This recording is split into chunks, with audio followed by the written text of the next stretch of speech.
Good morning to everyone, and a very, very warm welcome on what is a frigid winter day.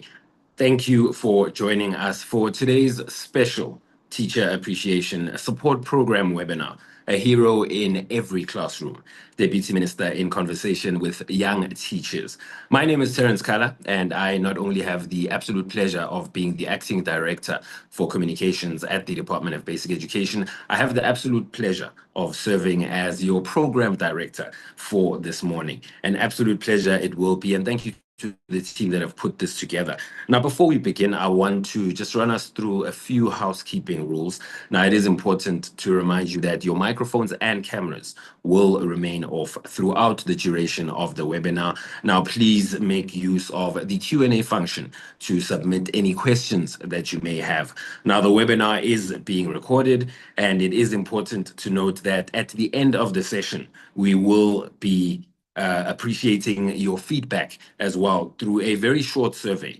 Now, we will ensure that the conversations run fluidly. We do have a variety of very popular guests with us today, the Deputy Minister being one of them, and 4 absolutely amazing educators. Now, it is important for us to also make sure that we introduce quite strongly our Deputy Minister for Basic Education, Dr. Regina Mhaule, who will be leading us through a very important input for this morning, as the conversation is pretty much anchored by the Deputy Minister and our young educators. Now, it is important to note that the Deputy Minister has served in the Department of Basic Education for the 2nd term now, and it is amazing just to see over the years how the Deputy Minister has continued to support teacher development throughout, and making sure that she really champions the cause, not only through supporting elements such as this webinar, but also making sure that she is at the forefront of all things that are continued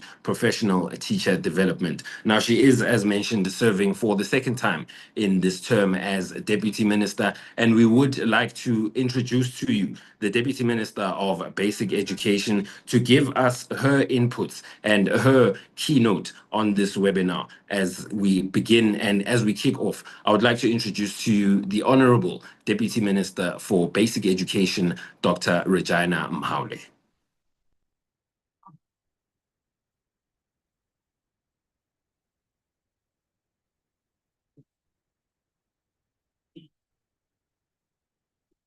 Deputy Minister, this is the opportunity. Mr. Kala, I'm just trying to connect the Deputy Minister. It seems like we are having a little bit of network issues. Please give us a minute or two. Apologies for that. No problems. I think as we continue, just to make sure that perhaps maybe just run us through those housekeeping rules just one more time. Just please do be reminded that your microphones and cameras will remain off throughout the webinar.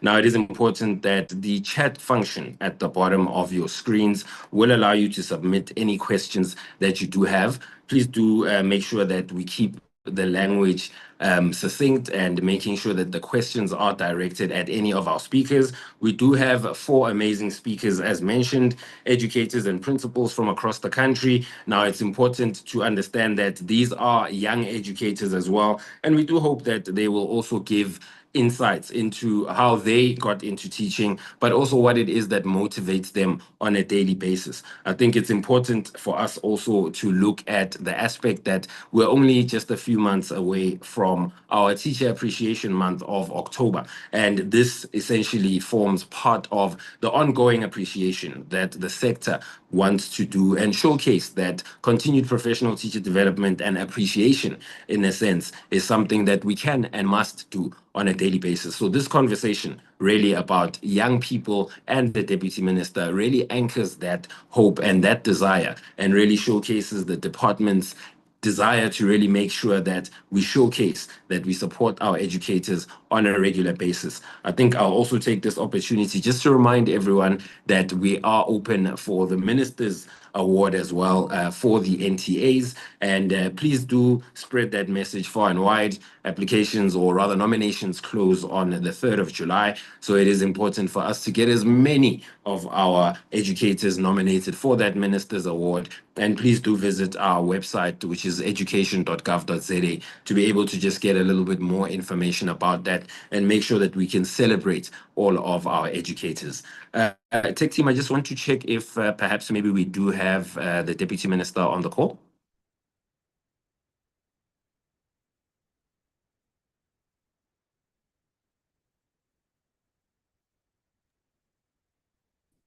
Tech, do we have the Deputy Minister with us on the call?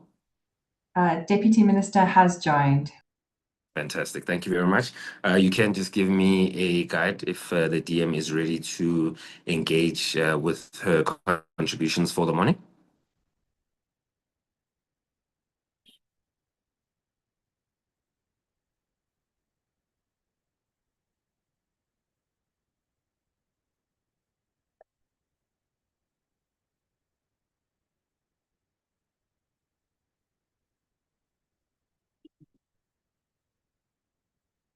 Perhaps maybe while we do wait for the Deputy Minister to join us, I know that the DM often indicates that we read her obituary before she has actually gone on and passed off. But I would like to just give you a little bit of an understanding of the Deputy Minister's background. Now, the DM holds a doctorate in public administration from the University of Fort Hare, which she preceded by a master's in public administration from the University of Pretoria. Now, prior to her studies in public administration, she completed a Bachelor of Education honors degree from the University of Potchefstroom and a further diploma in education and Bachelor or Arts of degree, from the University of South Africa. Now, that does showcase quite extensively that education is an ongoing process and that learning never should leave us. Now, the DM also holds a secondary teacher's diploma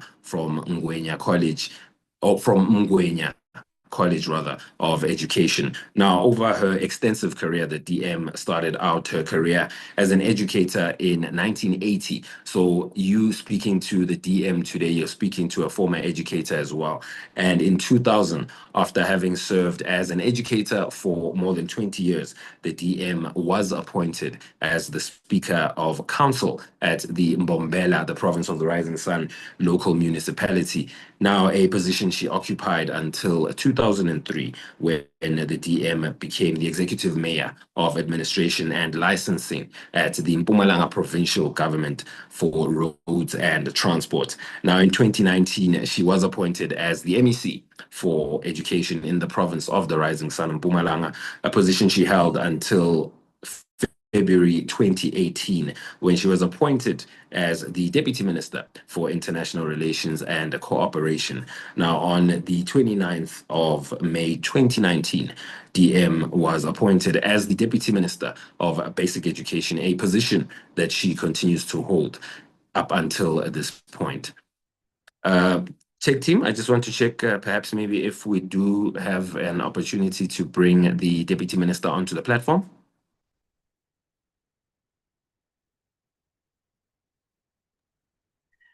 Good morning. DM is struggling with her connection. She's just dropped off the call. Perhaps let's move on to introduce the panelists. Indeed. Thank you so much. Thank you for that, Christy. That voice that you hear there is Miss Christy Swift, very assistive and helpful in the background and just making sure that we can really bring you the best possible experience. Now, considering that we are moving on with our program, it is important for us to now begin to introduce you to the amazing panelists that you will have on board with regards to our session today. We do have 4 amazing educators that are coming from across the country. Now, what's important to note is that we have Sonia Tembani Kalai, who is from the Foundation Learning. We have Mr. Sibia Chulani, as well as Ntombifuthi Kumete, as well as Dr. Ditseho Tholwe. Now, just by way of introduction of all of our panelists, it's important for us to note that Sonia is a 32-year-old educator and a departmental head with 8 years of teaching experience. Now, she holds a Bachelor of Education degree in foundation phase teaching and is passionate about providing quality early childhood education that lays a strong foundation for lifelong learning. Now, Sonia is the proud recipient of an award at the prestigious 25th National Teaching Awards for Excellence in Grade R Teaching. Now, recognizing her dedication and outstanding contribution to education. Now, she has gained valuable experience in project-based learning through her involvement with Future Nation schools and recently returned from the Aalborg University in Denmark, where she further enhanced her knowledge and skills in this innovative educational approach. Now, driven by vision to make a meaningful impact in education, Sonia aspires to become an early childhood development ambassador and an advocate as well, championing positive change and improved learning for South Africa's youngest learners. Now, what an amazing intro. And I mean, it's just so amazing just to see how passionate and and how really guided our teachers are, and really just looking at the element of lifelong learning in looking at how our educators continue to further themselves as well and really continue to be at the forefront of their own learning as well, and making sure that they continue to champion the ways in which they too are continuing to support their own forms of learning. Now, when we look at the elements of continuing along with our program, I want to also introduce you to one of our other speakers who will be with us today, Mr. Sibiya Thulani Whitey. Now, Mr. Sibiya Thulani Whitey serves as the Senior Education Specialist for Mathematics FET at Ehlanzeni District in the province of the Rising Sun, Mpumalanga. Now, he holds a Bachelor of Education degree in mathematics education from the University of Johannesburg and is currently pursuing an honors degree with Mancosa, focusing on educators' readiness to adopt fourth industrial revolution in maths, science, technology, academy schools in the province of the Rising Sun in Mpumalanga. Now, his professional experience includes roles as a mathematics teacher at Lomahasha Secondary School, as the head of department for mathematics at Shikunyane, sorry about that, secondary school, as well as the deputy principal at the Sopungane MSTA. Now, Mr. Whitey represented South Africa and indeed the province of Mpumalanga in an international mathematics exchange program in China. Now, in 2025, he was also recognized as the overall best teacher in South Africa at the National Teaching Awards. Now, again, this just highlights the caliber of educators that we have. Not only are they winners in the classroom, they are winners on stage at the National Teaching Awards, but indeed they are also winners in life, continuing with that element of lifelong learning. And that's something that we continue to champion as well as the Department of Basic Education through our continued professional teacher development. We really do encourage all of our educators to continue to further themselves and to really take any opportunity and all opportunities that are put at their doorsteps. Now, just to introduce you to one of our other speakers as well. Good morning, Terence.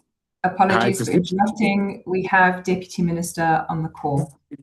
Fantastic. I think with that, without any further ado, I will allow the Deputy Minister of Basic Education, Dr. Regina Mahaule, to join us on the platform to deliver her address. Deputy Minister, the floor is yours. Thank you, Carla. Let me test if I'm audible enough. Indeed, you are, Deputy Minister, and very good as well. I'm in Mpumalanga. The network here is a nightmare. I had to move around until I get a spot where I do have proper network. Greetings to everyone on the platform, and thank you very much for affording me this opportunity to share with you. my journey to talk as teachers, to have a conversation as teachers, because some take teaching as like a dirty work. Some, like us, we take teaching as a noble profession. So, like I said, it's a privilege indeed. And I thank you very much for inviting me to just share with you. What I can say, before I became a deputy minister, it's a long journey. A journey that started many years ago as a teacher, a head of department, as acting principal of a school, and then straight to politics. And then I became an MEC for education in Mpumalanga, which of course it's part of the calling of being a teacher. So becoming a teacher is not something that you wake up in the morning and then you find yourself tomorrow being a teacher. To me, it was a struggle. That's why I cherish my job. I cherish teaching. As when we grew up, yeah, I'll take it as part of my growing up to where I am right now. But believe me, I won't take much of it. So when I grew up, the school in my village only ended at grade 4. So which means after grade 4, you must move to another village, and there were no transport at that time. You would just walk to that school that ended at, then it was standard 6, then it was standard 5, when it was converted to be certificated at grade 7 now, which was standard 5 at the time.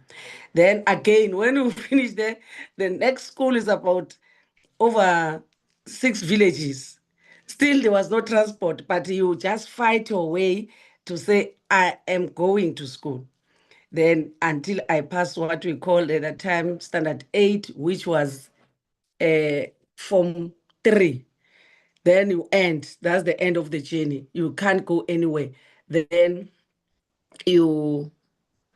I had to go because I was highly educated with my Form 3, which is grade 10 now.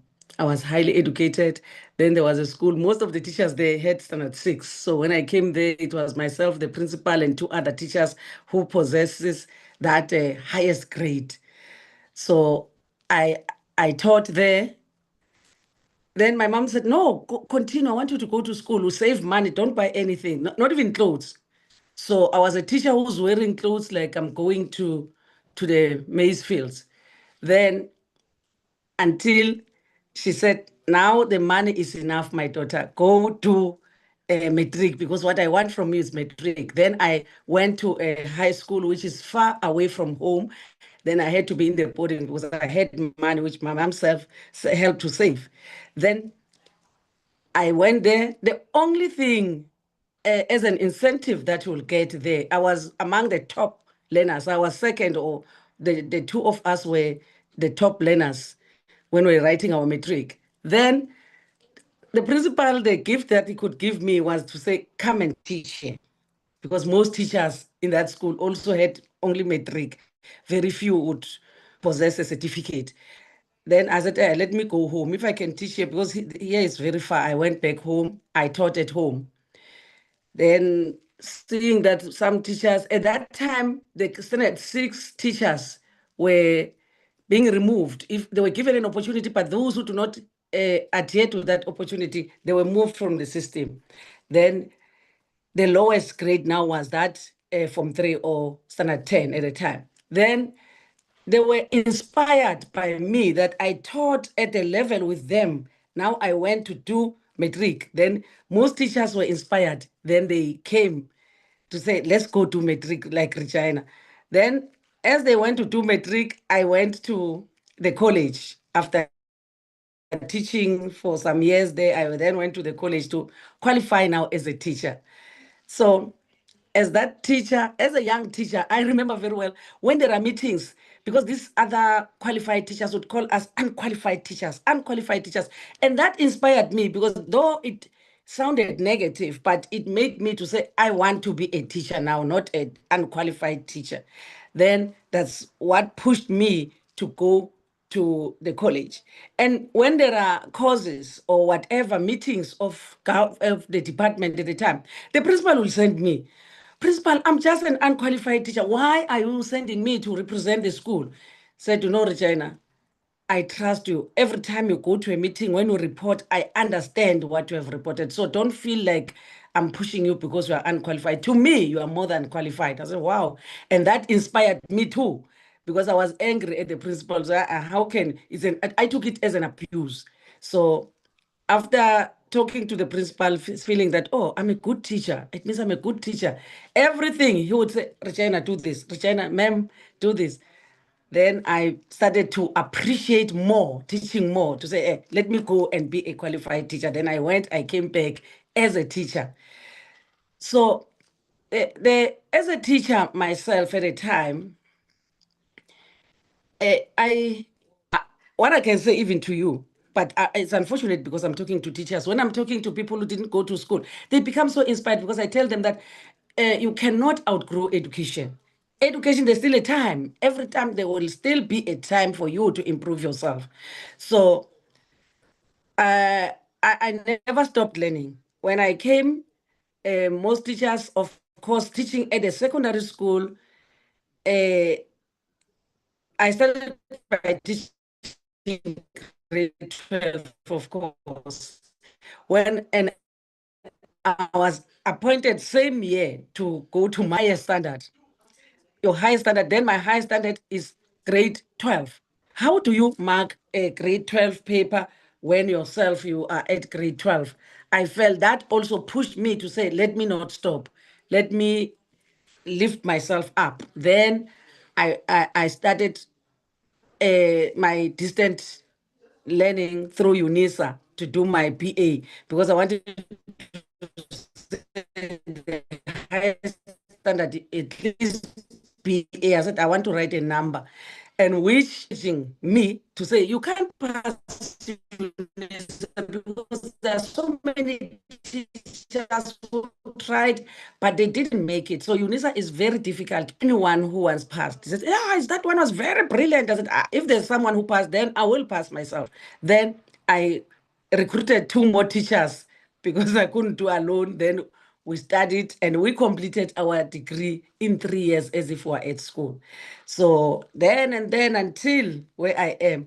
And when I was in the office of the principal, I also attended a education management courses to be able to manage at that time. So a teacher is something very important, very important. And currently it's worse because the learners have more rights than teachers. And teachers, we see teachers being abused by learners.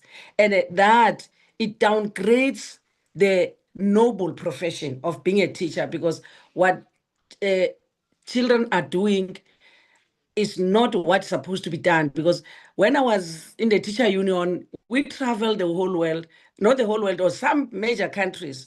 Then we found that teaching in other countries, high developed countries, a teacher is taken as the teacher of 1950 in South Africa because teachers were role models to say, let's professionalize our profession. That's when all these other structures came, your SACE, your ELRC, etc., because it was initiated by teachers themselves, and I was part of those meetings. I appreciate that. And as a teacher, you become a social worker.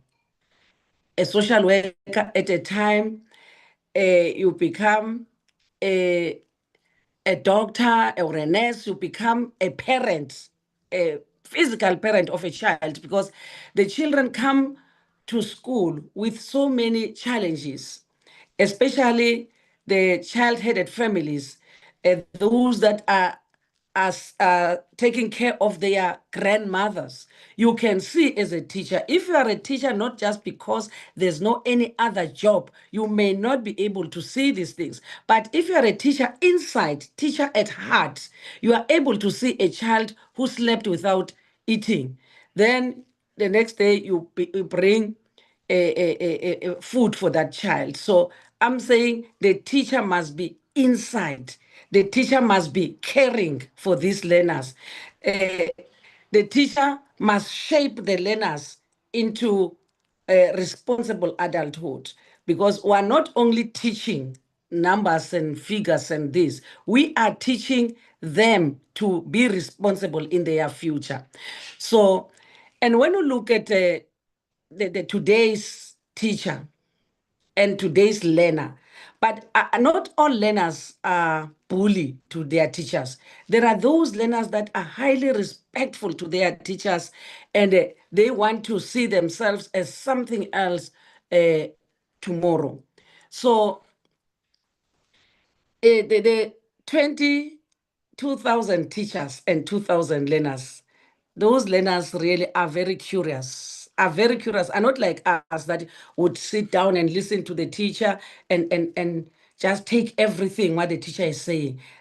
Today's learners are very curious. They want to know better. So as a teacher, when you go before them, you must study and be ahead of them. That's why when IT came, ICT came, we trained teachers, that teachers, though they may not be ahead of the learners, but let them be at least on par with the learners, to say there's nothing that the learner knows which the teacher does not know.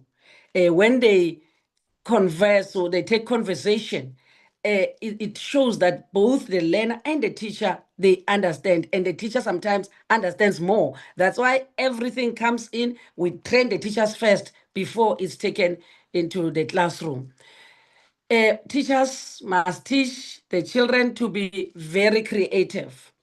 When I visit some expo with grade 7, grade 9, grade 10, I become so amazed myself. The negative things people say about education. I ask myself, do they know that this is what our children are doing? Because when you go to the expo, you find that they say, I'm solving the problem of water in this place. Then they will show you their projects. Wow. And they know that if there is a problem, I must not shout about the problem. I must come with a solution. That's how creative and innovative our children are. Very innovative. And that's why teachers, if you love the profession, you will want to be ahead of the learners and produce learners who will be better than you. Like in our case, our maths teacher will say, if you pass my maths, come and suck my elbow. How can you do that? Then it tells that the teacher does not motivate me. Yeah, my paper, you can't understand it. Then I remember my lecturer at the college said, don't be bosses of children when you come to school. When you teach them a particular topic, teach them also on how to respond to this question, and tell them that the question can come in 3 or 4 different ways, and prepare them that when the question comes in this format, you respond like this. When it comes like this, unlike then, during our time where you must suck the elbow of or your elbow, not even the elbow of the teacher, your elbow if you pass that paper, which is not fair. But now our today's teacher are very innovative themselves.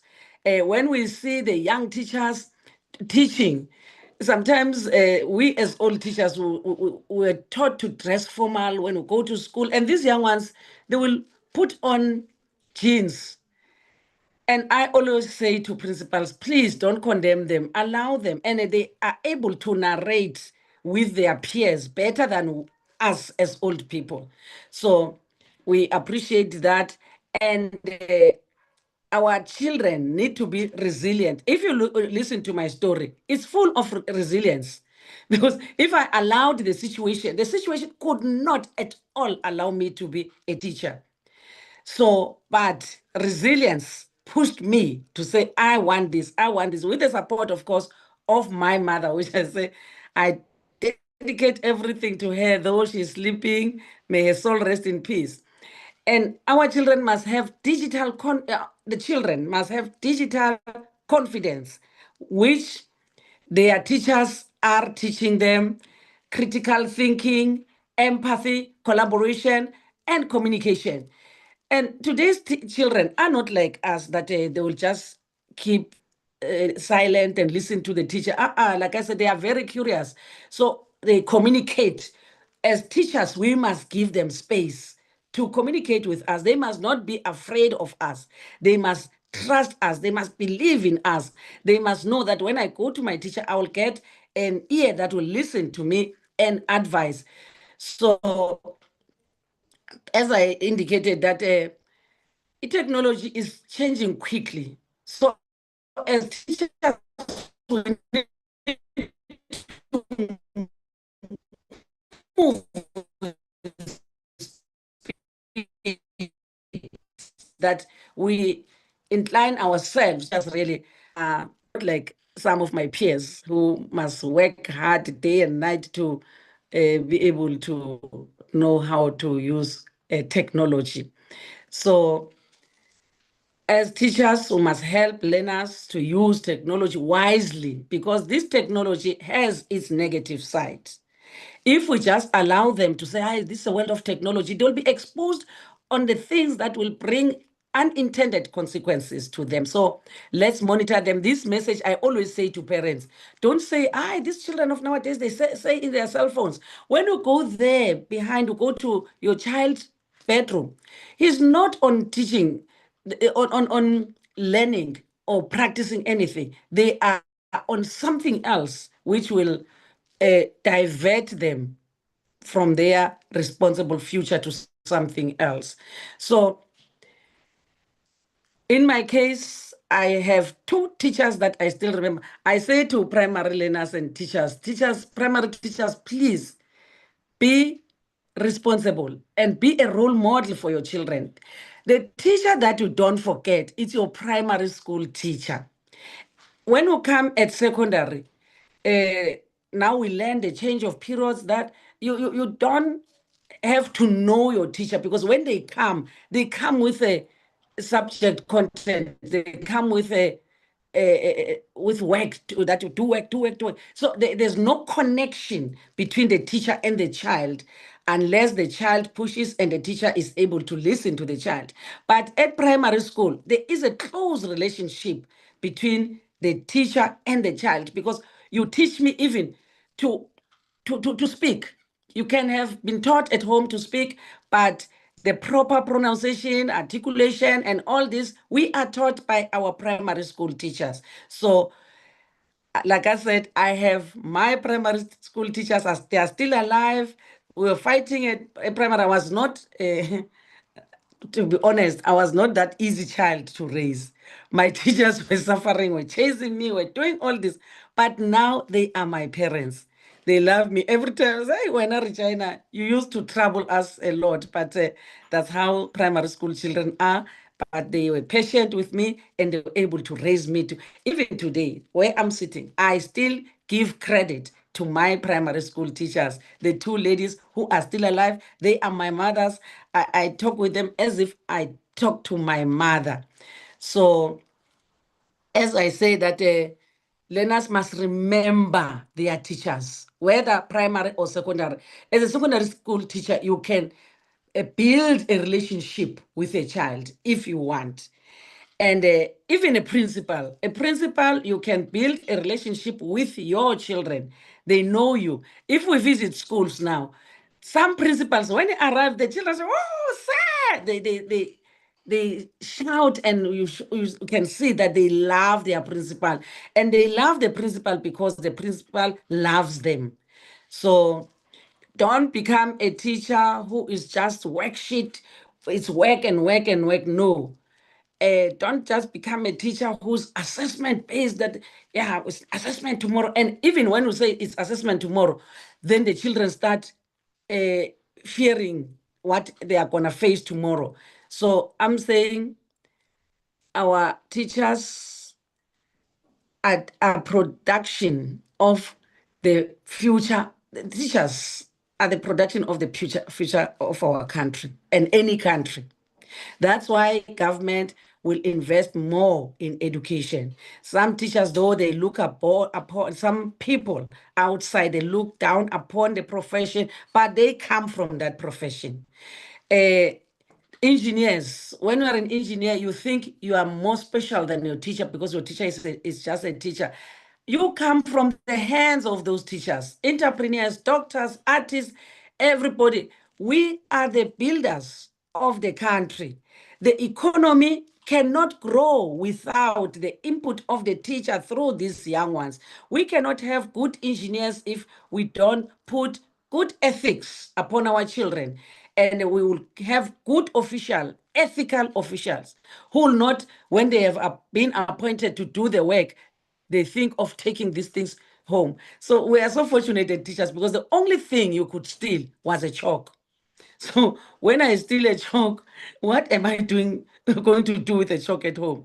So I think the profession shaped us, put values, positive values on us as teachers because there's nothing to be stolen. You're just a teacher to teach your children.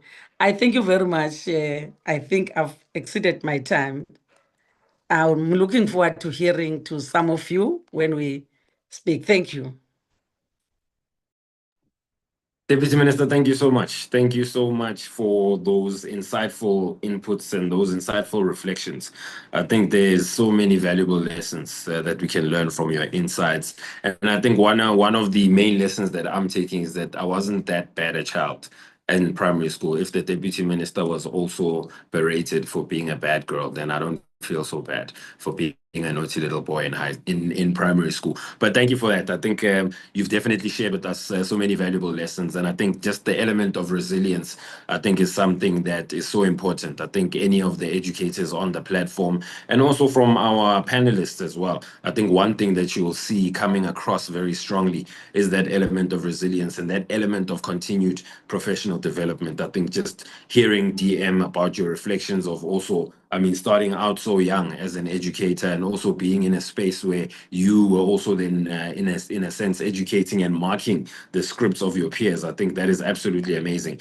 That is something that we'll definitely continue to learn from. And I hope that that is inspiring all of us here on the platform. I do see that the platform does continue to grow in numbers, and welcome to all of those that have only just joined us on the platform as well. I think this segues us so beautifully into our conversations with our panelists. I had initially introduced two of our panelists, but I will introduce in particular the first of our speakers, who will be Sonia Tembani Kalai, who focuses predominantly on foundational learning. Now, Sonia is a 32-year-old educator and departmental head with 8 years of teaching experience. Now, she holds a Bachelor of Education degree in foundation-based teaching and is passionate about providing quality early childhood education that lays strong foundations for lifelong learning. Now, Sonia is the proud recipient of an award at the prestigious 25th National Teaching Awards for Excellence in Teaching in Grade R. Now, recognizing her dedication and outstanding contribution to education, she has gained valuable experience in project-based learning through her involvement with Future Nation schools and recently returned from the Aalborg University in Denmark, where she further enhanced her knowledge and skills in this innovative educational approach. Now, driven by a vision to make meaningful impact in education, Sonia aspires to become an early childhood development ambassador and advocate, championing positive change and improved learning opportunities for South Africa's youngest learners. Now, I'd like to invite Sonia onto the platform to pose her question to the Deputy Minister. Sonia, if you could join us on the platform and engage with the Deputy Minister with your question. Thank you so much, Mr. Terence. And good morning to our Honorable Deputy Minister, Mrs. Mohaule. Thank you so much for the beautiful story that you have shared with us. And my question to you is, why do you believe that foundational learning and teaching is important for the future of a child? And what message can you give to young educators and, let me say, educators holistically across South Africa? Thank you.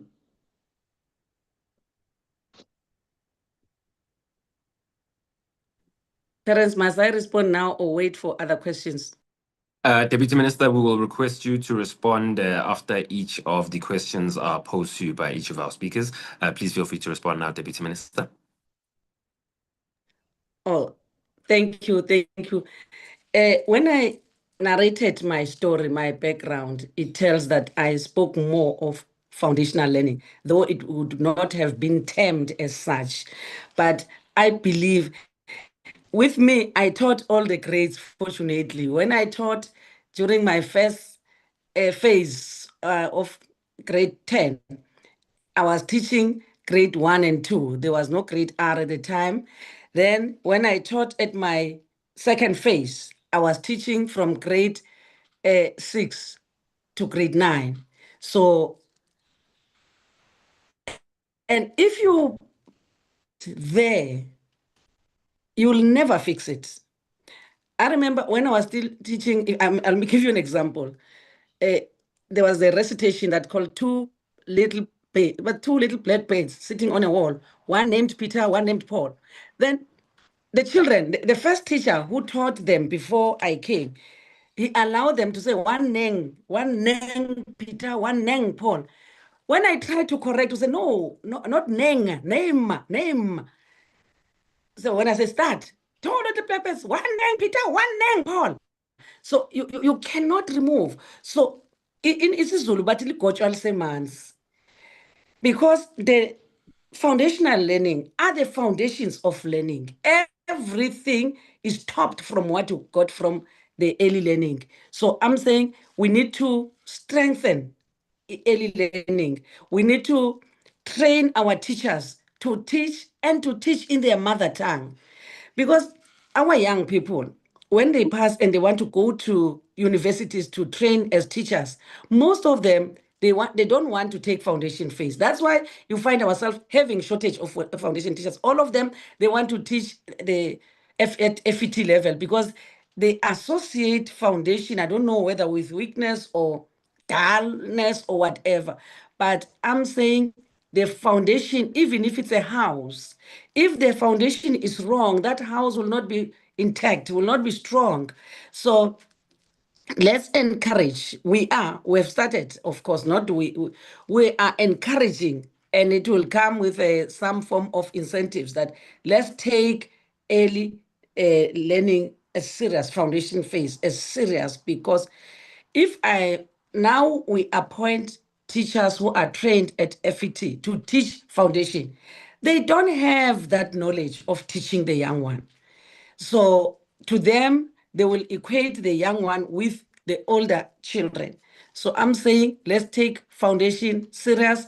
And that's why in South Africa, it will be said children at grade 4 or age 10 cannot read with meaning, because at some time we neglected foundation phase. When I looked at the system, I look at the subject advisors, you find that we prioritize the higher grades, that these ones must have subject advisors.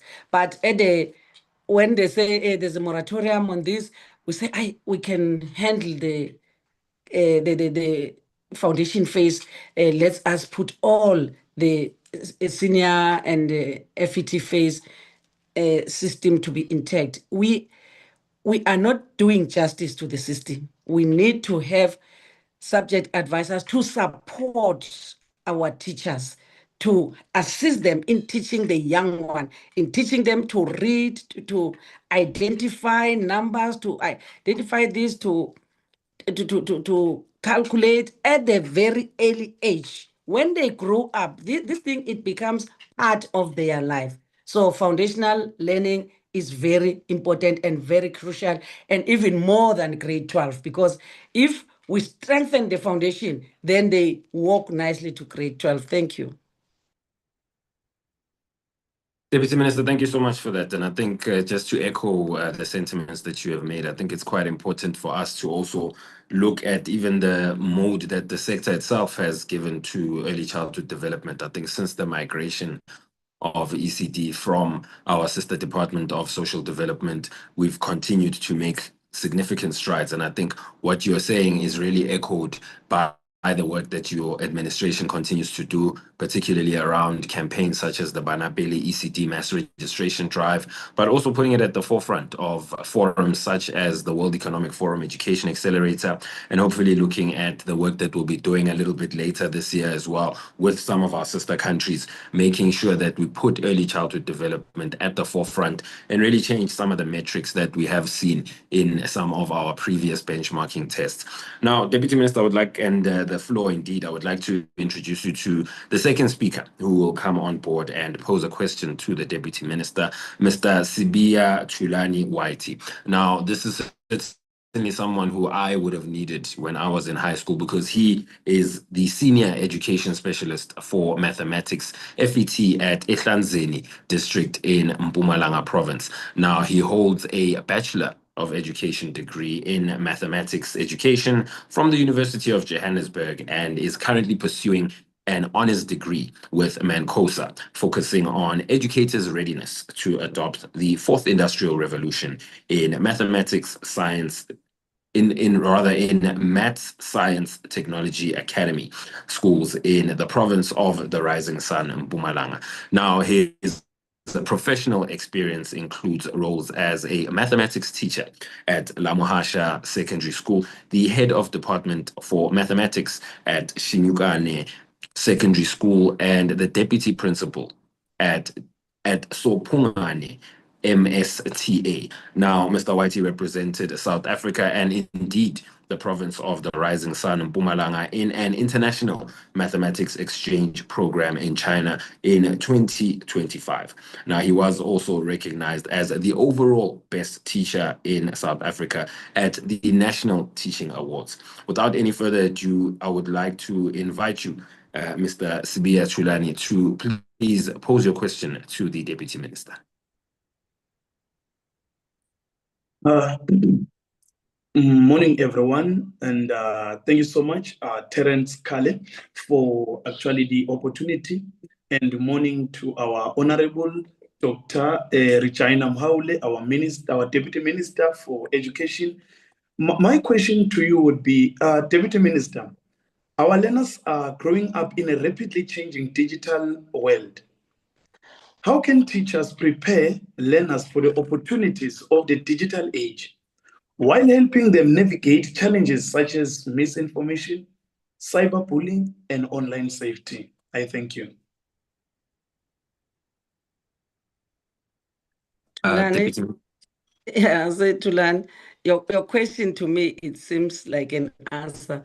That's why I said we should not allow them 100% independence on technology, because technology has its negative sides and positive sides. But we start teaching them at the foundation phase. That's why robotics is done at the lowest phase, so that when they grow, it must be put with ethics. Technology, it must go together with ethics and to both learners and teachers. So you are correct that the world is rapidly changing and technology becomes the order of the day.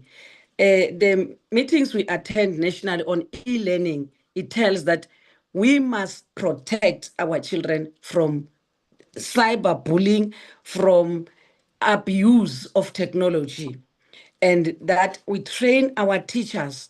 I indicated that in my opening remarks, that we educate our teachers on both use of technology as well as ethics on technology, that when they teach our children, they teach them with responsibility, and they also instill those responsibilities to learners, that the learners must not just take it as a way to go. So as South Africa, in the whole of Africa, we are rated almost #1. But when we look at ourselves, we feel that we're not yet there as far as technology is concerned. But other countries in Africa, every time we go there, they do analysis and the stats, it tells that South Africa is above. So I can say to teachers, let's continue with innovation, let's continue with creativity, and not just teach them what has been started by others. Let's teach them to also initiate. I remember Premier Panyaza said they must initiate a drone that will go from, you order from home, then it goes, because of the rapid change. The cars on the road are so full, then if you get it to fly over to say, when I order medicine from the chemist, then they put it in a drone address, it goes straight home. And that must be initiated by innovative teachers, responsible teachers. Then our learners will take it from there, because they are so curious, they will want to be more innovative than their teachers. So, but let's put accountability, responsibility, and ethics before the child and before teachers. Thank you. Thank you so much, Deputy Minister. And I think it is important just to continue to echo the fact that even as part of our interdepartmental school safety roadshows that we have continued to conduct, ICT and online safety has also been a very strong part of that. And I think the work that we continue to do with partners like the Film and Publication Board will continue to only serve in helping us to make sure that we don't only use ICT positively in the classroom, but we can also protect our young people from elements such as bullying and grooming as well online. But it goes without saying that technology is certainly going to be utilized as a good anchor to be able to push us forward with regards to the classroom and really making sure that we can bridge divides that learners have. Now, Deputy Minister, the third of our speakers is a young lady named Ntombifuthi Gumede. Now, Ntombifuthi is an accomplished life sciences educator and educational leader. Now, currently serving as the departmental head of science at Magaliesburg State School. Now, she holds a Master of Education and is currently pursuing a PhD in science education. Now, recognized nationally for her innovative use of technology in teaching, she was awarded the National Teaching Award for ICT integration in education. Now, with extensive experience in life sciences education, curriculum leadership, and teacher development, she is passionate about leveraging research and innovation to enhance teaching and learning. Now, her work is dedicated to improving the lives of young people across the country. Ntombifuthi, this is now your opportunity to please pose your question to the Deputy Minister. Good morning, everyone. Good morning, DM. Good morning to the panelists and to all the participants or the audiences. Before I pose a question, I would like to add on what the DM was saying, that we cannot neglect that 4IR is something that we need to keep our learners with so that they can be active participants, but at the same time, as much as they're exposed to AI on their cell phones everywhere, it's also very important that we instill the role of being responsible for their learning as well, because as much as they have a basic right to education, it also comes with a lot of responsibilities. Now, moving on to my question. DM, many young teachers are actually joining the profession, but when they join with a lot of enthusiasm, with a lot of theory that comes from the institutions that they gain. But now when they get to the field, it's now a different context. Now, I just want to ask the DM that what can the education system do to ensure that young teachers actually develop further and they actually remain in the profession and remain in the country, because some of them even opt to go to other countries. What can our education system do to actually ensure that they plow back to the to our own country and we develop our own learners? That is the question that I would like to pose to the DM. Thank you. Thank you, Ms. Gumede. You are touching something that is always troubling us as the leaders in the education system in South Africa. Number one, infrastructure. I did. Okay. Take your conversation outside. I'm saying what troubles us as authorities and leaders in education is in infrastructure. If I go to work, I must have a welcoming environment, an environment that will make me feel, because we spend most of the time at school. And I want to appreciate our teachers, really. Our teachers now, they are at school as early as 6 o'clock and they leave 5 o'clock, which means they spend most of their time during a day at school because the other 8 hours you are sleeping. At home, you spend a very few hours. So if the conditions are not appealing, then what will cause our teachers to want to stay? And they go to other schools because really our school are not the same. You go to these other schools, principal has his office, deputy principal, heads of departments, they have their own offices. The teachers have a nice staff room, a nice kitchen. You go to another school, they don't even have a kitchen. They don't have a lab, a science lab, and all the things that they're supposed to help them to teach. Then when they visit other schools, they find that, oh, they have this, then let me move so that I can get something that will be appealing to me, something that will motivate me. So we are discussing that and looking forward to making sure that we improve our infrastructure. We improve on having all the labs. When we teach the physical science, we must have a science lab. In primary schools, there are other schools that are built with labs in a classroom. The classroom is a lab itself. So these are the things that discourages our young people to stay, especially in rural schools. There'll always be politics when you say want to put a rural allowance that will want to keep them. That's why when we recruit now, we recruit based on the needs of that place. A teacher born in that place will want to stay and teach their siblings and their own children. But we need to improve on infrastructure, infrastructure for everything, including ICT. We cannot say teach ICT, but there's no infrastructure for teaching. How then are you going to do that? So we are working on that as a department and other sister departments like science and innovation and all. Education, you cannot hold it alone. That's why we work with all these other departments of communication, digital technology. They are there to make sure that all our schools are connected. But we, as the mother department, the lead department in education, we must make sure that infrastructure is there. Our teachers are comfortable when they come to school. So that one, we are not, as government, doing justice to our teachers. Let me just confess, but we are working on that. Thank you so much.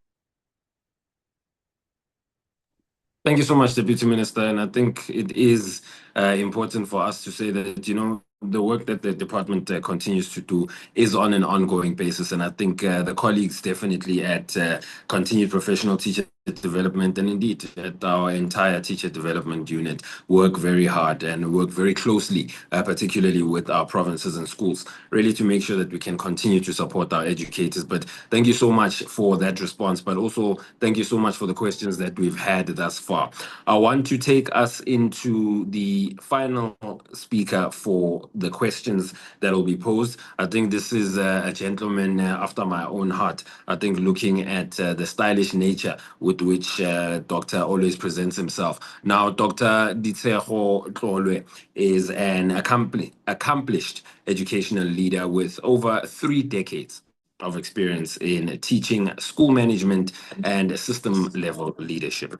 Now, he currently serves as a principal at Tlhabane West Secondary School, a position he has held since 2011 when the school was officially opened. Now, where he has championed infrastructural excellence, curriculum improvement, early literacy and numeracy development, ICT integration, and data-driven school improvement. Now, a transformational leader, Dr. Tlolwe is widely recognized for his commitment to educational quality and educational excellence, ethical governance, educator development, and indeed mentorship. Now, his influence extends beyond his school through roles such as the Deputy Circuit Manager for Ariakhaning Schools Circuit, as well as the caretaker for newly built schools, a mentor to school leaders, a chairperson of the Bujanala District National Teaching Awards panel, and a contributor to provincial and national education activities. Now, amongst some of his academic accolades, he has a doctoral degree and a master's degree from the Ballridge University, but has equally won the 2025 National Teaching Awards in primary school leadership, as well as in 2014, where he was a finalist in excellence for primary school leadership. Now, it is an extensive array of accolades, and I would not be able to run through all of them, but what's important to note is that this is a very distinguished gentleman with a professional motto indeed, and his motto is advancing educational excellence through visionary leadership, professional integrity, and a commitment to transforming lives through quality education. The good doctor, the platform now belongs to you. Please take to the platform and raise your question to the Deputy Minister. Thank you, Mr. Terence. Good morning to everyone. Good morning to the Deputy Minister. Deputy Minister, my question to you goes that you have led in the classroom, in schools, now in a public service. Now, how do you see teaching as a profession of leadership, and how does that influence learners, communities, and ultimately our country?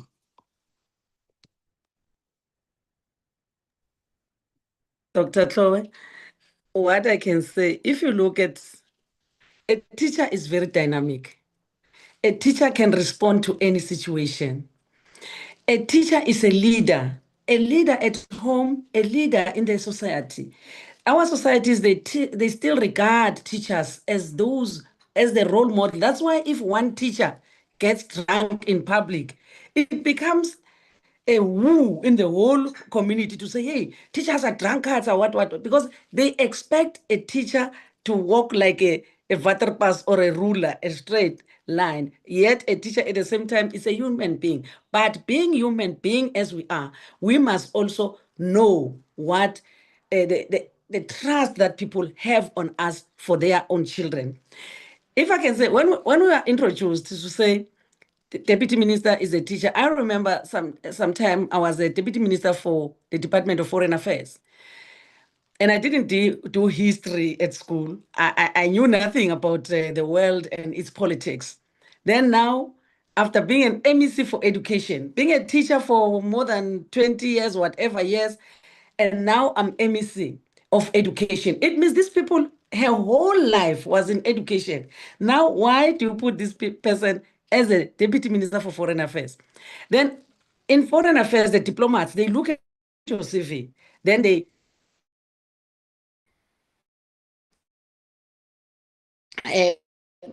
put you in a particular level that this one is not a Democrat, art was teaching. Then, because as politicians, you are just put in any responsibility, you don't sleep, you study every day. Then when I visit, I host other countries or visit them, they hear me when I speak. They say, we're not told you are a diplomat. They said you are a teacher. I said, yes, I am a teacher, but why you speak like a diplomat?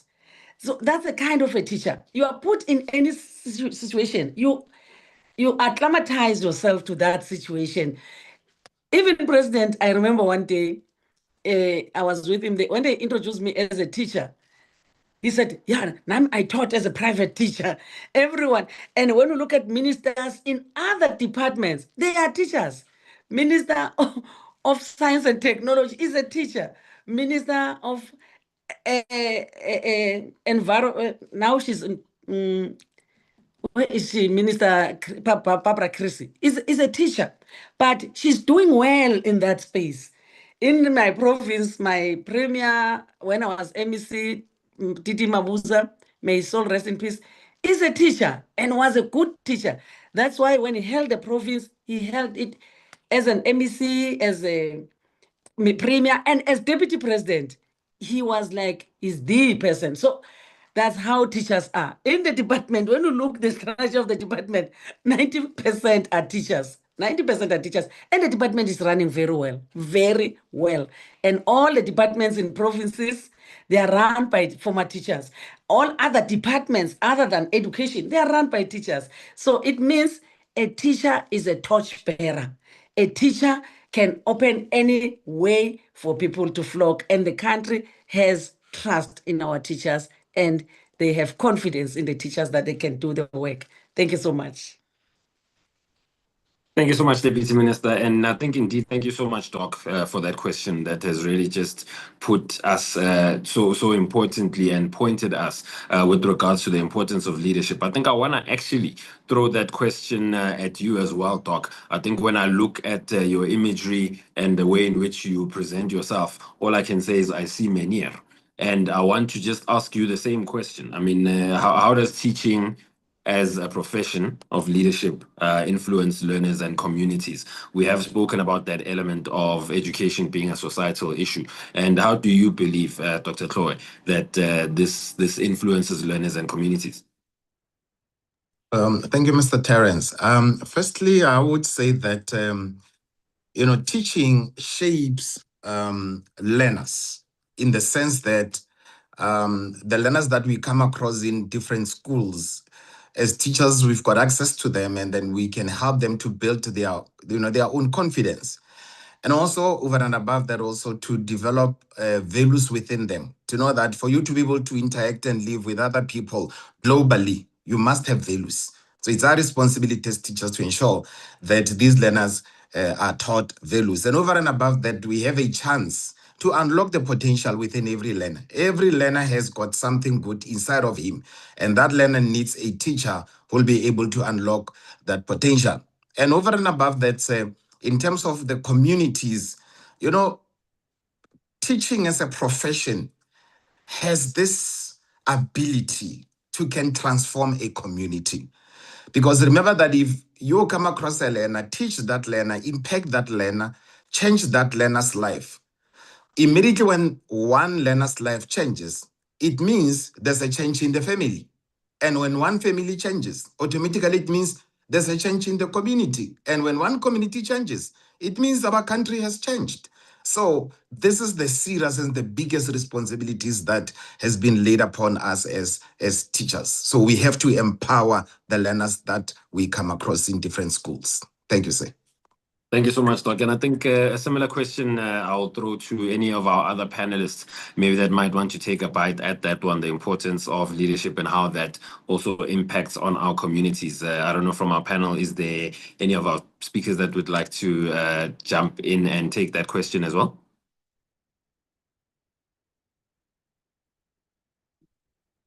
Okay, no, fantastic. I think those were very, very insightful. I think those questions and the insights, indeed, that we've received over the short while have really been amazing. I think what they've really done is anchor the positions of all of you as educators, really the roles that you continue to play, and indeed just making sure that we can continue to reflect quite positively on the roles, not only that early childhood development plays, not only ICT, but overall leadership as well, and the role that you as educators have continued to play in really making sure that we continue to champion this element and really just give us an opportunity. I don't see any questions from our audience that have come through on the chat, but I think I have a question of my own that I would like to pose to the Deputy Minister. And the question just relates to, Deputy Minister, in your experience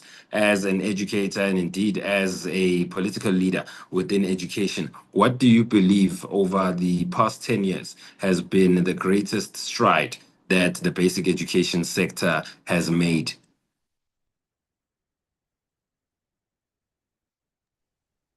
Terence, what I can say, let me start from the beginning. Education was established. Department of Education in South Africa was established in 1994, wherein all the pieces of departments were put together to make one department. At that time, the focus was more on the integration why when you look at the percentages of passes, we're very low. Remember, at that time, the disjointed education system in the country could not allow all the learners. Like in my case, I tell you, where I was, there was not even a high school. There was not even a senior primary school. It was difficult for all of us to reach educational institutions. So after 94, everything after being integrated, every community has a primary, more than one primary schools and a secondary school. Every village where I live, because I know even in townships, one township will have about 10 or 15, depending on the density of that township, schools. And access to schools became, learners became more accessible to education. So when we look at, we saw, because at that time, education was the Department of Education and Culture, which takes into consideration sports, art, culture, higher education, as well as science and technology in one department. So we want to appreciate those leaders who saw that we cannot have a giant department as one department. Then in 2009, is it 2009? 2009. Then, 2009.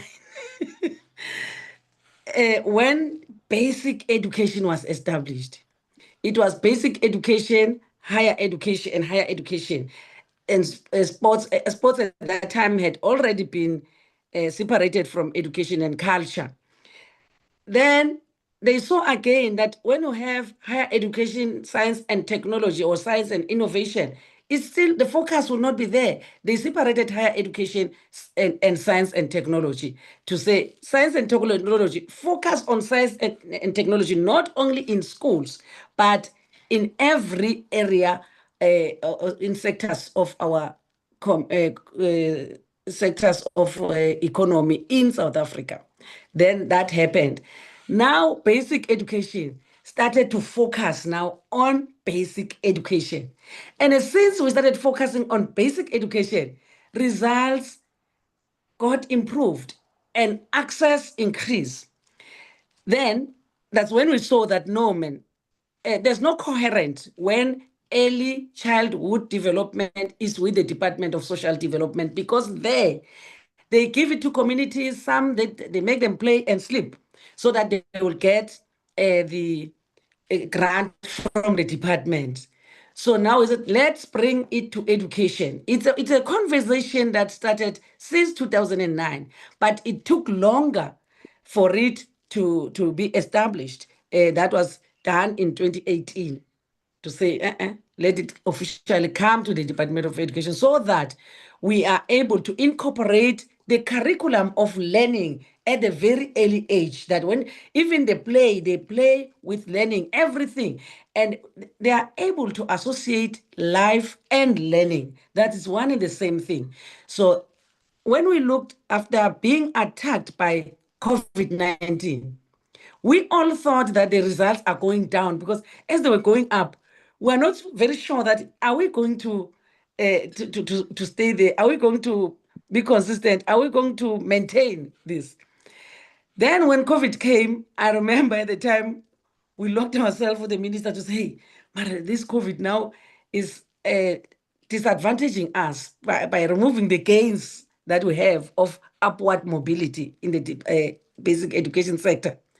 Then we're surprised. Then the results were high. And since then, they are moving with speed, higher and higher. Like when we say it's for the first time that we have 88% pass rate in matric, it means it's a journey that started long ago, because I remember at some stage we're at 40 something as a country. We moved to 50, we moved to 60. And when we went to the 60%, we celebrated, oh, wow. And yet we have 40% of our learners not having achieved. Then when we moved to 70, 80%, we started to fear, to say, are we going to maintain? Then our children who attended grade R showed us flames, that because of the strong foundation that was put on us, who will pass, COVID or no COVID, going to school or not going to school, because we know very well what happened during COVID. Then it shows that the system now is maturing. And if it matures at a lower grades, then it get matured at higher grades and the universities. Then we believe that if we hold things like this, strengthening the foundations, teaching them at the senior phase, foundation senior phase, intermediate senior phase, and we move to FET, then we have a system that is moving. Then we put the necessary resources. I think that in that way, education will improve in the country to an extent that 100% is possible at all grades, not only at grade 12, at all the grades, especially with the foundational learning. Thank you. Thank you very much, DM. And I think I'd probably add to that just the fact that even as much as we've achieved the highest pass rate, it's also so encouraging to see, Deputy Minister, that 60% of those bachelor passes are actually coming from some of our poorest schools. And what that says is it speaks to the dedication, the resilience, and the determination, really, of our educators. You know, they're sitting in far-flung communities, they're sitting in far-reaching communities, but their circumstances are not determining their trajectory. And I think that, for me, DM, is something that is so powerful. Added to that, also just that importance that you mentioned, DM, about that shift around early childhood development. And I think I also want to pose exactly the same question to one of our panelists as well. I think this one can go to you, Sonia, in terms of what you also believe is one of the greatest advancements of the basic education sector, or that you've seen since you have been part of the basic education sector. Okay, thank you so much, Mr. Terence, and thank you so much to our Honorable DM. Yeah, it's quite impressive, to be honest, to realize that now the Department of Education is now bringing in the ECD and taking it into the basic education, because this really brings so much. It means now the ECD is being monitored well by knowledgeable people. Not that when it was still in the social development, it was not monitored by knowledgeable people. But for me, I feel it makes more sense when now it's under the Department of Basic Education, because we have quality educators, quality support system that brings and it channels even the funds to the right places for ECD to be developed and established in our schools and in our public schools. And yeah, it has brought so much, quite an extensive results, because now we have children that go to the big school, like starting grade 1, with that awareness and the readiness, the preparedness of their social, emotional, physical, cognitive, that holistic development that they get, and they get it in enough time at the right classroom, prescribed classroom that follows the CAPS document. What I love most is that now ECD has to follow the CAPS document. It has to follow the prescribed, one of the legislatives that governs the basic education. And that, for me, means we are going somewhere as a country, because like she said, Deputy Minister, that a house without a foundation, then it cannot stand. So this brings so much hope and courage to educators. And just to batch on that, to give an encouragement to ECD educators or foundation phase educators, like Deputy Minister said, teaching there does not mean you are dumb or you are less educated. I for one, always brag about it, that I'm not just an ECD practitioner, but I'm very learned from one of the good universities, University of Johannesburg, clock it, from one of the universities. So we must take it with pride that we are the foundation of South Africa, being in that classroom, understanding that if I don't teach this child the fundamentals foundation, then what then in grade 12? So just to add on that is big ups to the Department of Education. Thank you so much for considering ECD to be part of the basic education, and would really appreciate more support in infrastructure, funds, and more laborers like teachers on board that can come and do this foundational work together for us to have learners who are in grade 3, grade 8, grade 12 who will be able to read with meaning and understanding and constructive mathematics. Thank you so much, Terence. Amazing. Amazing. Thank you so much. Thank you for those valuable insights. And I think I wouldn't want to leave our other two panelists off that question as well. I want to see if you do have any inputs or insights on that, Ms. Kumete or Mr. Spear. You can feel free to raise your hand if you do. Please, Ms. Kumete, please go ahead. Thank you. I think to add on that, I basically teach FET, so that means grade 10 to 12. And often you realize that some of them have gaps, and those gaps actually could have been closed at a lower grade. So basically, it also highlights the importance that early childhood is very important, as well as foundation phase, because at the end of the day, at higher phases like FET, our job is just to integrate new content. They need to learn life sciences, which is something that is new.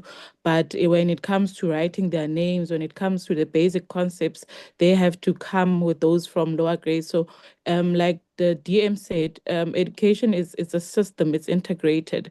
I cannot flourish and grade 100% in grade 12 if the same kids that I'm teaching do not have a proper foundation. Hence, as high school teachers, we also appreciate our colleagues at foundation phase, because sometimes they are often undermined or neglected because of the phases that they teach, but they are actually the engine of the system, because without them, we wouldn't have those grade 10s, grade 11s, and grade 12s that we are teaching. So we actually appreciate the department for also integrating them as well. We also appreciate the ECD and the foundation phase teachers. We say keep bringing them on with the full knowledge, or develop them further for the other institutions, which is the higher institution.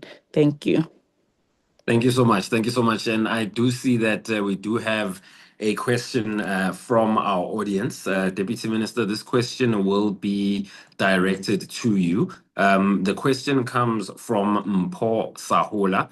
Now, Mpho's question is, given the difference of child rearing in this generation and your generation, educators are required to do more than just teach content. We must discipline, we must be social workers, and all else. How would you advise an educator to position themselves in that space without overextending their personal capacity to be a good educator, especially as most of the work teachers do goes unnoticed and underrated? Let me just repeat that question again, Deputy Minister. It is quite a long one. The question is, given the difference of child rearing in this generation and your generation, educators are required to do more than just teach content. We must discipline, we must be social workers, and all else. How would you advise an educator to position themselves in that space without overextending their personal capacity to be a good educator, especially as most of the work teachers do goes unnoticed and unremunerated? Sorry. I hope that was clear, Deputy Minister. I think it is clear. Thank you, Dim. Yes. The teachers of our time, the only way to discipline a learner was corporal punishment. Even now, sometimes we feel like we can take a stick and punish them. We thought that is, and many learners left school because of that. And we were proud that when I mean among Shire, you become so proud. And tomorrow the child is afraid to come to school. So our new teachers, they, I love these young teachers. When you go to their classroom, when they teach, they befriend the learners. And if you make them your friends and you are committed yourself, you are leading by example, you stick to time. When they say your period starts at 9 o'clock, by 2 minutes to 9, 5 minutes to 9, you're already in the class. If there's no any other teacher, or you are standing by the door, the learners, they know that Menier now is at the door. And they will make sure that what you do, they will do. When you respect time, they will respect time. When you are committed, they will be committed. When you make them your friends, they will be your friends. And that will limit the discipline part, because if you befriend them, they respect you. Not befriending them outside your scope of work. Be a friends of the work. Friends of the work, and they will respect you more. And there will be no chances of discipline. When we meet with principals of schools, there's a school that is chaotic and a school that is good. The other principal said to us, my school is surrounded by 7 taverns, but none of my kids go to that tavern. It's Lomo in El Kwatin, the Lomo High School. So the principal said, my school is surrounded by 7 taverns, but none of my children go to tavern because we have food inside and we don't lock them like animals, but we just teach them to be disciplined and they stay inside. We don't chase them, we don't do this, because the teachers and the principal have made themselves friends, parents, social workers of these children. Then the children will respect them. We do all this within our scope as teachers. We become social workers, we become nurses, we become abefundis, religious leaders, because we must put positive morals in our children. And when we put this ethics in them, they will not go in disarray. They will always be within, they will respect. Irrespect, you earn it. They don't just respect it. You start by respecting yourself. When you respect yourself, you respect time, you respect your work, you love your learners, then in return, you will get that from those learners. And it will be your principle of life. So it will not, if you become friends of them, like I said, you are friends of the work. They know that our teacher, when it comes, or ma'am, when she comes to class, they will want to please you when you are their friends, when you relate well with them. And that will make teaching so exciting, even to yourself and the learners. Thank you. Deputy Minister, thank you so much. I think it's always so astounding just to note the variety and the vast network that you have in terms of the relationships that you've built with all these schools, particularly in terms of the visits that we've done. And I think those interpersonal relations as well with schools, with districts, I think they really serve to make sure that people are always motivated on the ground and they really bring to the fore the best versions of themselves. I want to throw the same question to the panelists. I want to ask any of you, and please feel free to just raise your hand and come through with the input on that very same question. I mean, that intergenerational element and looking at how discipline is brought through. Obviously, you're currently in the classroom. Perhaps maybe as our panelists, you can speak to us and perhaps maybe give us some insight into this question on how you would advise other educators to position themselves within that space without overextending yourselves. How are you able to not overextend yourselves and obviously be good educators, especially looking at the fact that, as Mpho said, some of the work that you do does go unremunerated. Any of our panelists that perhaps maybe would like to take a jab at this one? I strongly believe the fact that teaching as a profession, it starts as something that somebody must be passionate about.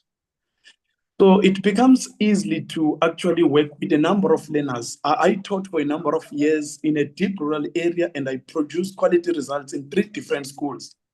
I never had even a challenge of learners not being disciplined, because one way or the other, the only way you can have learners to always be in your class is, number one, do you yourself exist in a profession for statistical reason, Or are you there as a revolutionary cause? Did you become a teacher because you wanted to impact positively? Because if you have this passion, it's easy to even know a number of learners and even know where they come from, know the objectives that they want to achieve in life. So once you get to that position, whatever that you do, you are never going to have challenges of ill discipline in class, because you'll also be prepared every time you go to class. You'll have ways in which you make your lesson to be interesting, that once you stand in front of these learners, they'll be interested to learn each and every day. They know this teacher is going to bring something new. That's how we even produce quality results in mathematics and science, in all these different subjects, through knowing these learners, going to an extent where you even go to understand where they come from, their background. It becomes easy to work with these learners. So for me, what worked for me for a number of years, it's actually knowing the background of learners, being actually close to these learners and understand the frustration and the challenges that they come across. Then it becomes easy for them to actually open up to you, and then it's easy for you to perform as well. I mean, that's amazing. I think just looking at those interpersonal relationships that you have with the learners as well. I mean, I look at it within the context as well of psychosocial support, and some of the things that I've also picked up as I engage with my colleagues that are in psychosocial support, about the importance of actually being able to notice and refer. I think what's important is to be able, for you as educators, to be able to see kind of behavioral trends or shifts in trends for learners. And I think that's very important, because you also play a very important role. I think Mpo's question has alluded to that element of psychosocial support. And I think you play quite a critical role in helping the sector also be the first kind of responders in a way, and also helping us kind of identify these elements. I mean, Doc, I don't want to throw you under the bus, but I mean, this is perhaps maybe a question that I'd like you to close us off on. I have seen that obviously you have quite an extensive portfolio of work that you've done, and perhaps maybe your insights and experience can work for us in this. Just as we close off on this question, Dr. Tlolo, perhaps maybe your thoughts? Thank you, Mr. Terence. Colleagues, the few things that I would want to share with everybody that will work in terms of improving learners' discipline from the management side and governance side would be that the school must have a clear disciplinary procedures, clear program that has been set to improve disciplinary in the school. And once the system is in place, it's important that educators should implement the program that has been decided upon so that discipline improves in a school. And in terms of a classroom, look, when the teacher is in the class, you are the leader in that class, you are the manager in that class.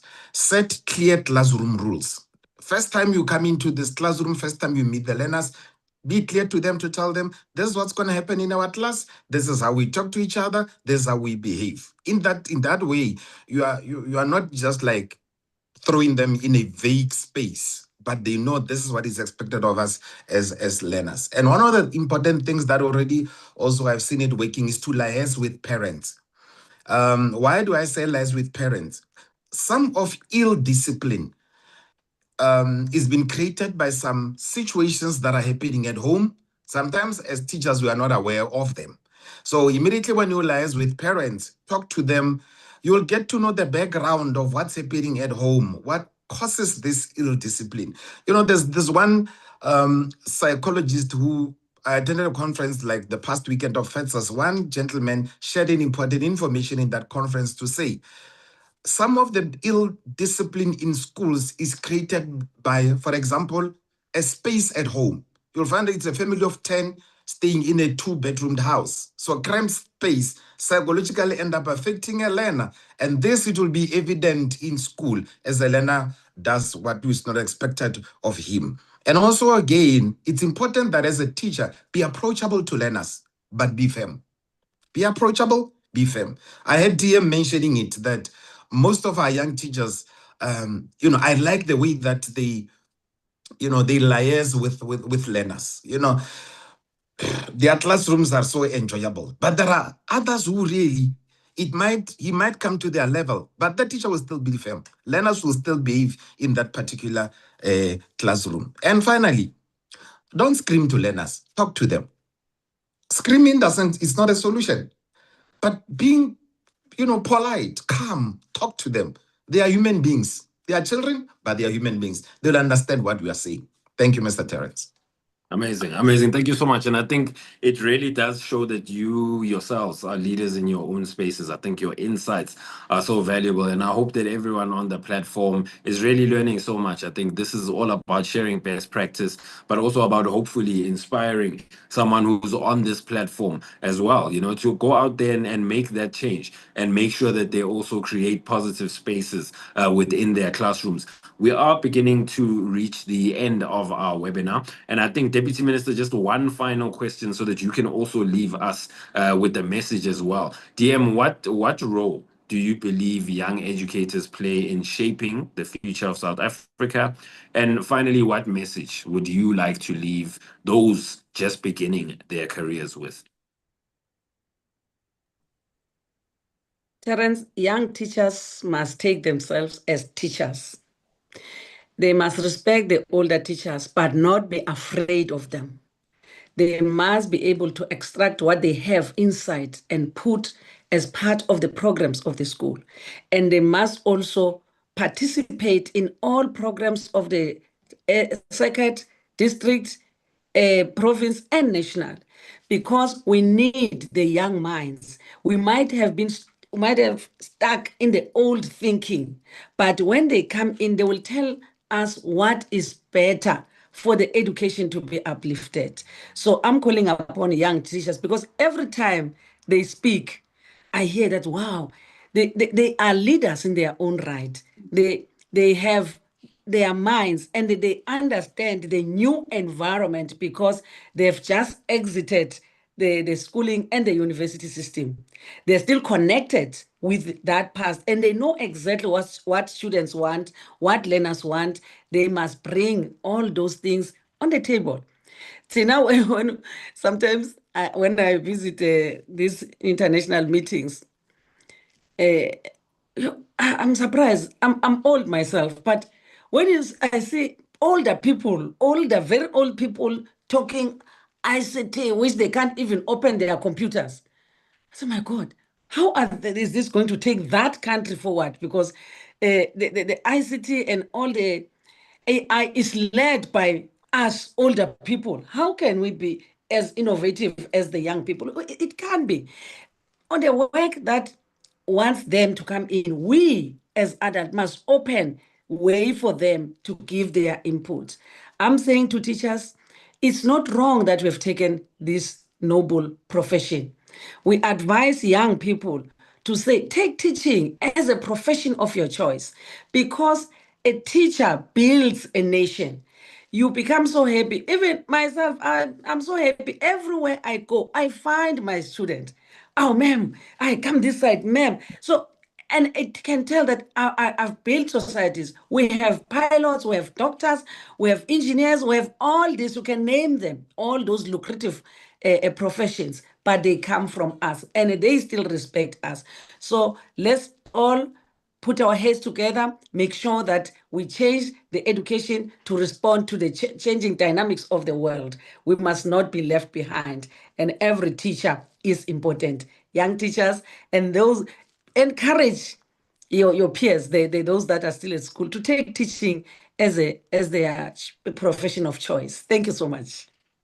Thank you so much, DM. Thank you so much. And I think it's so important what you've raised there, that education, or teaching rather, is the gateway to all other professions. And I think it's so important for us to give out our teachers, our educators, their flowers on a daily basis, because all of us that are in any profession essentially have come through the hands of a teacher. And I want to thank you, DM, once again. And I also want to thank all of our panelists, for contributing so meaningfully in today's discussion. But I think before we move towards closure, I would like to invite each of our panelists just to come back and give us any final reflections. 1 minute to you each, please. If you could just give us a reflection. I think we'll begin in the same way that we started with regards to our questions. So if I could call on you, Sonia, just to be the first one to kick us off with those reflections and any closing remarks that you might have.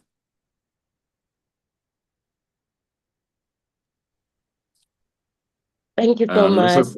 Thanks, Sonia. Yeah, thank you so much. And giving an educator 1 minute is quite risky. So Thank you so much, Terence. Thank you so much to our Honorable DM and everyone, my colleagues, and everyone that has joined us here. This was quite an informative webinar, and how I wish we can have this regularly, just to bring encouragement and to remind all the young educators that you are seen, you are appreciated, and also just for them to have the courage to continue doing the good work that they are doing in the classroom, because indeed we are the heroes and the heroines in our classroom. Let us brighten the corners, make sure that we are committed and we are taking this profession with pride and dignity, so that we have a better country of raising an African child in this education system. Thank you so much. Absolutely amazing, absolutely amazing. And thank you so much. I think we need to thank you as well for the amazing work that you do. I think the application that you've shown, and I think the way you've represented yourself as well in this panel. Thank you so much. Mr. Sbia, any closing remarks from your side? Yeah, thank you so much. To just first and foremost, to again emphasize on the mere fact that we have touched throughout today, that a teaching profession is a noble profession which throughout requires a teacher to be creative and innovative. And above everything, a teacher must always avail himself in class and avail for the learners. And also make your lesson interesting. Learners learn because the lessons are interesting. Early childhood learners were learning through singing. We can also bring that in even at FET. Mina used to make learners sing mathematics procedures. By so doing, that made them to always get good results. Colleagues, let's be hands-on. Let's even implement shoestring method. Some of us taught in deep rural areas. Use what is available. Making excuses, blaming others will not assist us. But trying to bring across a shoestring, making our learners to learn through the available resources, that is paramount. And finally, impact nations, influence nations and educate them. Leadership is results. Talk is cheap. Taking the first step is key. And every time you make something and fail, remember, failure is feedback, not full stop. And excellence is a lifestyle, live it. And pride comes before failure. Let's be humble and have a great character, because life is a celebration. Thank you. I think, Shulani, if you ever do look to shift careers, I think motivational speaking will definitely be one of the things that you can go into. And I have to say that you've entered my life a little bit too late. I needed you when I was way back in high school. But thank you so much. I think especially for the fact that, you know, doing mathematics and something that we have as a nation obviously been questioned and pushed and challenged on quite strongly. I think you are in a very noble profession, but in a noble part of that profession, and continue pushing and really making sure that you produce the mathematicians of the future. Thank you so much. Ms. Kumete and Tombifuti Kumete, if you could please come in and give us your final closing reflections as well. Thank you so much. I'd like to say to every teacher out there, just remember that you're a hero in the classroom. Like the DM was saying, that most of us went to teaching because of the resilience that we have. So when it gets tough and you feel overwhelmed by a lot of admin that we're doing, a lot of negativity that might surround your work environment, just remember the reason why you went into teaching, because at the end of the day, it's about the passion that you have for the profession. Remember the learner that is sitting on that desk that looks up to you each and every morning. They wake up and they know that there's someone who believes in them at school. So may we carry that wherever we go. And when the noise gets loud and it's not positive noise, may you put it in yourself and just be out there. Equip yourself with a lot of knowledge. Even if people call you the principal's pet, it doesn't matter. You know why you're doing it. If you want to be part of the SBST, do it. If you want to be part of the SAT committee, do it. Because at the end of the day, that's where you actually gain and develop yourself. Attend workshops that are out there. Enter. If you feel that you're not recognized, enter platforms like the NTA, where your voice will be heard. But at the end of the day, the Department of Education does see you. It might not seem like that, but it does see you. So when it gets tough, may we work hard. May we develop these kids so that they can be active global citizens at the end of the day. Thank you. Thank you so much. Thank you so much, Ms. Kumet. And I think Team NTA appreciates that punt for the NTA is coming up later this year. Thank you very much. We definitely appreciate that. But also just helping us remember the why, why we started, whatever it is that we're doing, what gives us purpose. And I think that is such an important and such a profound message to leave us with. Thank you so much. I want to move over to the good doctor just to close us up with the final inputs. Doc, Claude, if there's any closing remarks from your side. Thank you, Sam. Let me just say this to my fellow managers of schools, principals in the Republic, in the Department of Basic Education, to say, colleagues, leadership is influence before position. What I'm saying is that the title that you have as a principal will open doors for you. But what is most important is your character. It will keep that door open. And secondly, I just want to say to my fellow managers that let us be people of influence as leaders, as managers. Let us strive for excellence in our schools, because I have learned one thing, that excellence knows no barrier. It goes beyond the location of the school. It goes beyond the race. And to the young teachers, I just want to say to you, continue doing the good work that you are doing. Start strong, but stay consistent. Have that passion that pushed you to become a teacher. Keep it in the journey, and over and above that, top it up with discipline. And finally, to the young teachers, your attitude, remember, speaks louder than your qualification. Thank you very much, sir.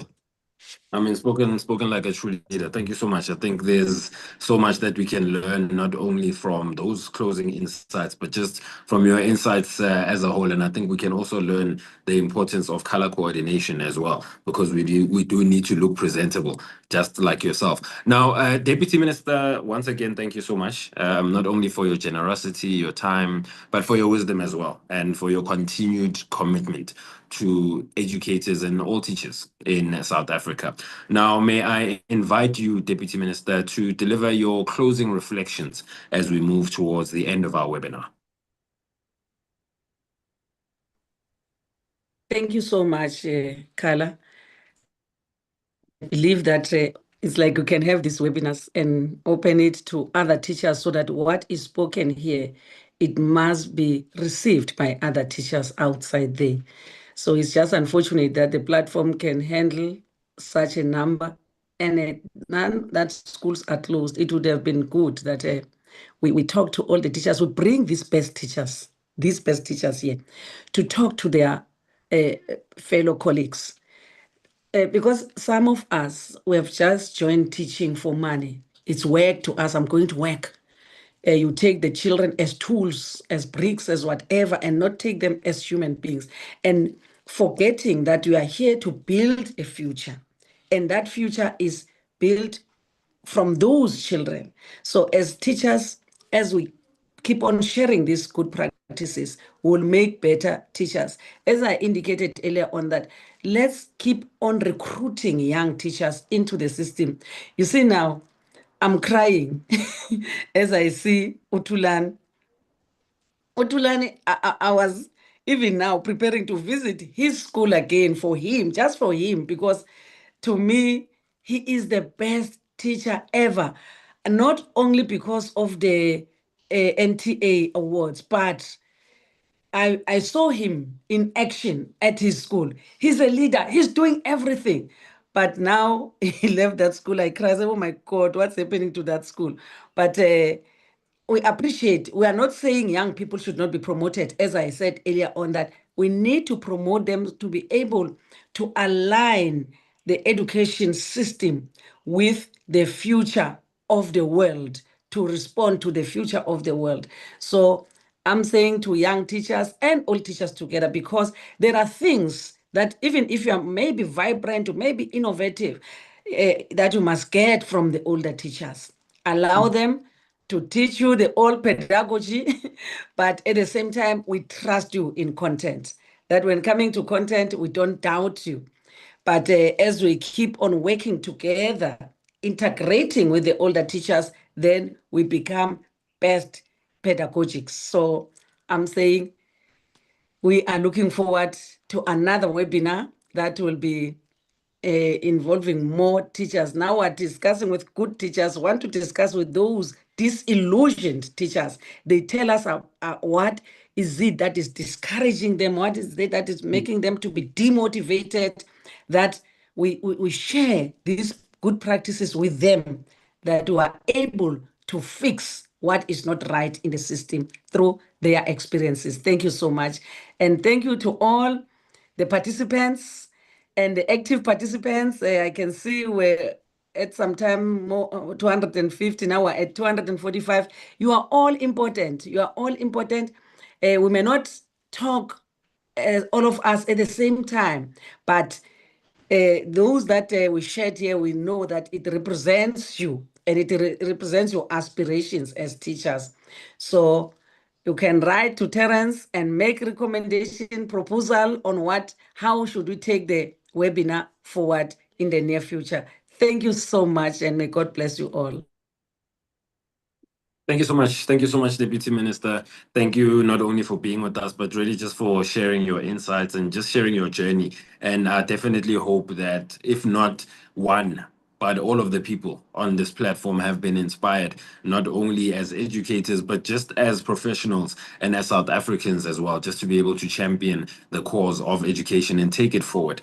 DM, we are reaching, and all of everybody on the platform, we are moving very swiftly towards the end of the webinar. It has been an amazing time being your host and chair here with you. I want to bring on board our colleagues who are going to be assisting us with the vote of thanks as we begin to go towards the end of our webinar. I would like to invite our colleagues, Ms. Matonzi, to assist us with delivering the vote of thanks. Afternoon, Mr. Kala. Good I good hope morning. you can Good hear morning. me. Indeed, you are audible. Just a visual that we don't have at this stage, but you are fully audible. We want to see Yes, you. my visual is challenged, DM, where I am. My visual is challenged, but we want to start by indicating to DM, as CPTD and ITE indeed will continue with these webinars. We're starting by indicating indeed to Mr. Kala, our facilitator, to say thank you, Mr. Kala, for the work well done. Let me also thank you in particular, Mr. Kala, for rendering this program in a professional manner. On behalf of CPTD and ITE, I would like to express our heartfelt gratitude to our Honorable Deputy Minister. The Deputy Minister is always available for teachers. We want teachers to know. Every time we call the Deputy Minister, she always ask you, when are we going to meet them, Bonani? But we want to thank you, Deputy Minister, today for the inspiring and thought-provoking address that you have given here. It was not just only a word of encouragement. It was a wisdom and vision that has motivated and that will continue to embrace our teachers in the responsibilities that they are continuing to do in terms of their commitment and in terms of the professional work that they are doing excellently. We can't thank you enough, DM. We really appreciate the fact that you were able to deal with all the questions which were given to you. Our sincere appreciation also goes to our esteemed panelists and DM. These are our ambassadors, NTA ambassadors. Our ambassadors have done a lot of work throughout the system. They are continue being assisting the provinces, and they are continue assisting us at DBE level to indeed deal with all the challenges like you have raised, DM. We also continue to say to our teachers, we really appreciate the fact that you were able to be part of this impactful impactful session. May today's message inspire you to continue learning, growing, and making meaningful differences in the lives of our learners. We want DM to put a special word of appreciation to people who have worked tirelessly behind the scene. We want to thank in particular Miss Christie and her colleagues who have made it this webinar exercise. Your work that you have done, Miss Christie, and your group has indeed assisted to run this program smoothly. Finally, we would want to thank everyone who has participated in this program. Like you indicated, DM, there are so many challenges out there that are discouraging educators. And our move is to continue to do these webinars and deal with specific challenges that would have been raised to us so that we assist them to be able to continue to grow and also have this impactful a role that they are doing for our teachers. With that, Mr. Kala, we want to thank you and everybody who has participated. And we are saying, Mr. Kala, like we have indicated, we hope to see everyone on the 1st of October in our National Teaching Award ceremony. I thank you. Thanks, Mr. Kala. Thank you so much, Councillor Shunene. And I want to just say thank you to everybody that has joined us today. I think it has been an amazing session. I think what's been so important is just to hear from all of our educators, but equally just to hear from one of our chief educators, the Deputy Minister, and just to hear her reflections, to certainly hear the reflections of our 4 panelists today has certainly been amazing. I think it's been amazing for me to be your host today. Thank you very much for the opportunity. Today's session and conversations, I do hope, have reminded us in turn that every classroom has a hero. Please do complete the survey that'll be at the end of the webinar, or as you leave the webinar, please do complete that survey. Have a wonderful day, and thank you to each and every one of you, and thank you for everything that you do for the South African child. Thank you so much. Thank you, Kala. Thank you, colleagues in the platform. Thank you so much.